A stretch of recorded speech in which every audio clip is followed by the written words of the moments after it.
নমস্কার, কেমন আছেন সবাই? চলুন আজ আবার একটা রেসিপি নিয়ে আমি হাজির হয়ে গেছি।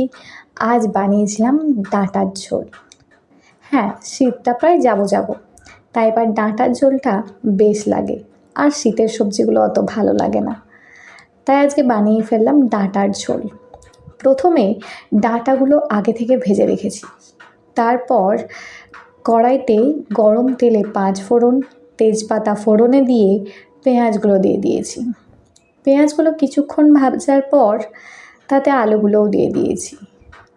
বেশ কিছুক্ষণ ধরে সেগুলো লাল লাল করে ভেজে নেব, সাথে দিয়েছি অল্প হলুদ গুঁড়ো। এবার যখন আলুগুলো ভাজা হয়ে যাবে তখন টমেটো আর আগে থেকে গ্রেট করে রাখা আদা দিয়ে দিচ্ছি। দিয়ে আবার বেশ কিছুক্ষণ কষিয়ে নেব, যতক্ষণ না মশলার কাঁচা গন্ধ যায়। এবার এইভাবে বেশ ভালো করে আমি মশলাটা